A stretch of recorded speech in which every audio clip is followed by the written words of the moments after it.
Hello Ramen Nation, Chris Cobain here bringing you guys XRL, the Ramen League Week 4 Game of the Week. And this time we're actually getting away from the Red Division and getting away from repeat performers. A completely different matchup as we dive into the Green Division for the first time in the XRL. As Carly and her 3-minute Absols take on Aura Guardian in the Harrisburg Heatrans. You may remember Aura from last week's Pokemon of the Week where he was #1 with his amazing Geodude set. But these guys put on an amazing match. It's a really good game. So Carly going into this is 3-0 and is actually #2 in the league with, I believe, going into this a +8 differential to Slex from last week's +9 differential. So she's one behind in differential. One of the 350 teams going into week 4.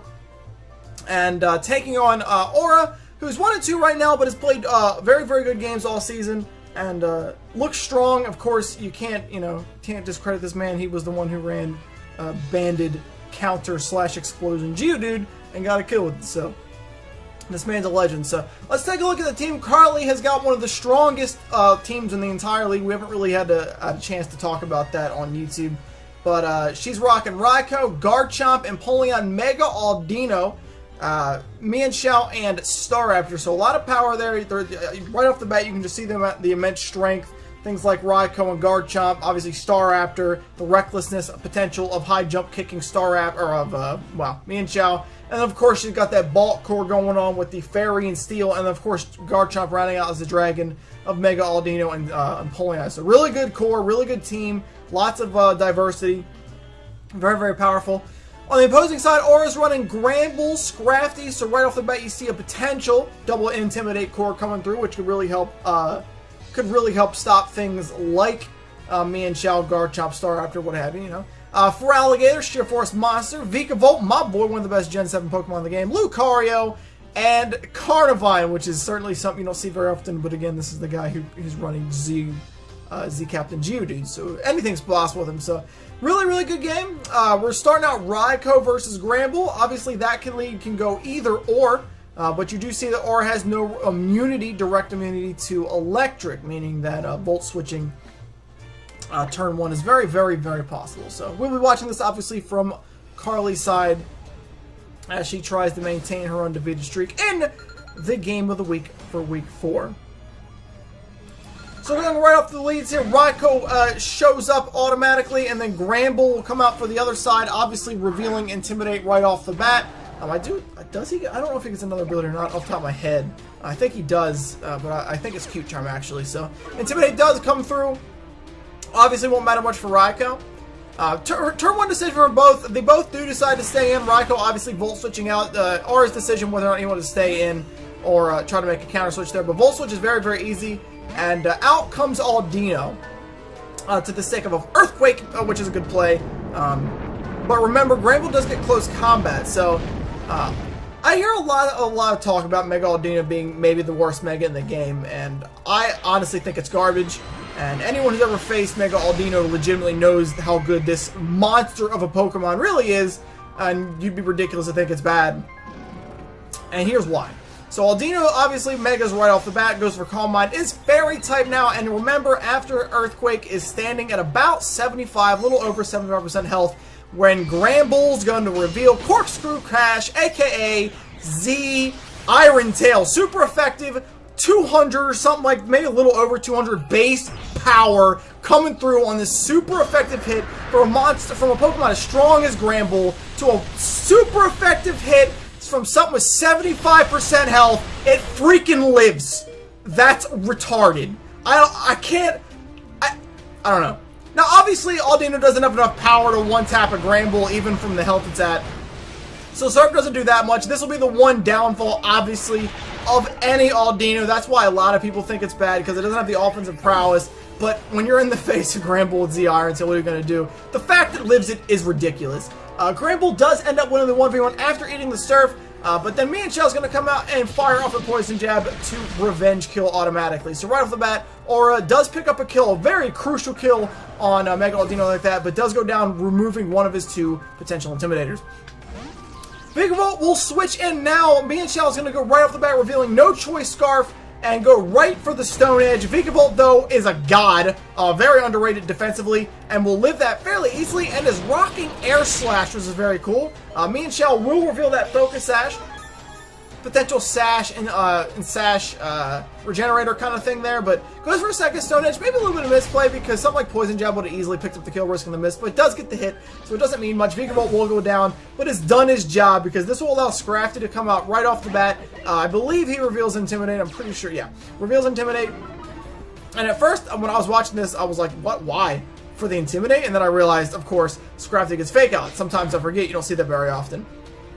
So crit for as much as that 1 HP crit's worth, and then me and Chow goes down. So Staraptor now makes the play to come out here. Aura has very little to no switch into this, so he's going to be forced to switch out, and he's going to switch out into Carnivine, and this play makes me laugh. Because in comes the what I can only assume is a Choice Banded Brave Bird. Your boy Carnivine's going to proc that berry to lessen that hit. Obviously, that won't matter either way, because Staraptor will be able to go next turn anyway, but it just kills. Because screw your berry, Carnivine's not that bulky, Staraptor's a monster of a Pokemon, obviously.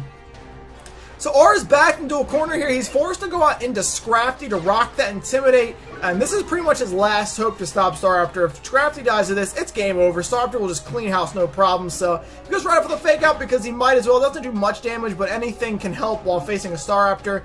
And now you gotta see if you're gonna live the Brave Bird when it's -1. So Staraptor, again, I'm pretty sure this was banded, coming through with the Brave Bird. Scrafty lived, I believe, with 17 health was the exact number, if I'm not mistaken. Is able to take that, hit that knockoff. Actually, you'll see the item here. I actually didn't realize that. And the item was... It was banded, of course. Strong. Out comes Raikou. Easy kill here for Raikou. Free damage, free kills for your boy, the big electric tiger.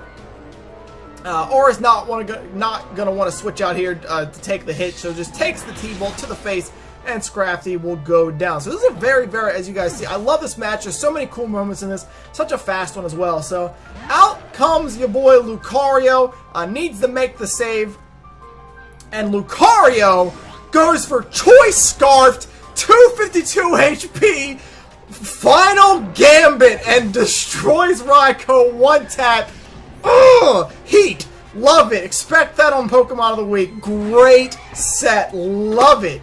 Oh my god, you never see it. So now, it's down to 2-on-1. It's going to be Feraligatr going up against Garchomp and Empoleon at the same time. So, Gator's going to go right off for the Dragon Dance, allowing him to boost his attack and speed at the same time, along with that Sheer Force, Life Orb potential, making him a super threat. Empoleon goes for Toxic. This could be a, this is a 1-2 kind of thing. It could be a good play, could be a bad play, because one, you're removing the potential to poison it, or to burn it, excuse me, with Scald, but you're ensuring yourself some chip damage that Scald's just not going to get if you're not going to get the burn. So, Gator's going to go right off for the Earthquake. I can only imagine this was a max defensive Empoleon because it lives +1, which is very, very impressive without the Sugar Berry.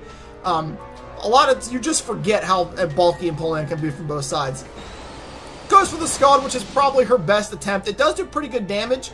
And then the poison damage will rack up.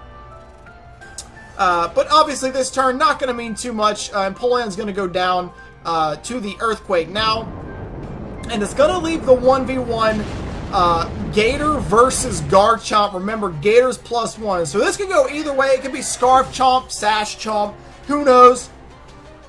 Either of those would beat him, obviously. So Gator's going to have to reveal that Ice Punch and get the kill with it. Otherwise, this is GG. Last turn. This will be the last turn no matter what happens. Not Scarf Chomp. You're going to see the Ice Punch come through, but the clutch Yachi Berry from Garchomp allows him to take that with relative ease, all things considered. The Rough Skin will do a little bit of damage, obviously, there, and then the Earthquake is going to come through and take out Gator's whittling health. And Carly walks away with the victory, moving to 4-0, maintaining her undefeated season, raising her differential to +9 overall. And what is honestly one of the I think this might be the best match of the season for me. It's very fast-paced, which I love. As good as games can be when they're a little stally, but the ones that are just quick and offensive like this are, for me, much funner to watch. But beyond that, the moments in this game that were just insane. Starting off with Aldino living Z Iron Tail.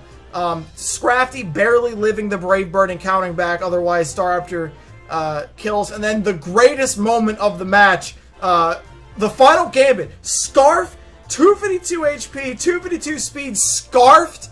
Final gambit Scrafty to one-shot Raikou there. Absolutely insane. And then obviously the ending there with the Yachi Berry Guard Chop, just barely squeaking by. Obviously, if it's not for that Yachi, you know, if that's a rough skin Rocky helmet set, I think Carly loses that. I forget how that works, because if it was rough skin Rocky helmet, he would have died, and then Gator would have died, and that would have been a 0-0. I think Aura would have gotten the win based off of that. I think, I could be wrong, but I'm pretty sure. I actually don't know. Tell me in the comments if you know which. I'm not sure who wins in that scenario. But either way, it's a really, really good game. Props to both. Aura does drop to 1-3, but I mean, Aura's been playing well. He just had some bad breaks, and then Carly's amazing team building there allowed her to pick up the win and remain undefeated for the time being. So, thank you guys for watching the video. I do appreciate it. I know this was a little late. I apologize for it. So tomorrow, from the day this is uploaded, will be Pokemon of the Week. There's some heat to be had there for sure. Certainly expect Lucario to be on there, because Lucario's set is god tier and put in work. Raikou obviously wins that match if it's not for the Lucario, because it'd be able to easily 1v1 Lucario and then kill for Alligator in one shot, obviously. So good stuff. Good stuff from both sides. But again, thank you for watching. Hope to see you guys tomorrow for Pokemon of Week 4. Should be a good one, as per usual. So you guys enjoy the rest of your day. Thank you for watching, and I'll check you guys in the next video, alright? Alright, peace, Ramen Nation. See ya.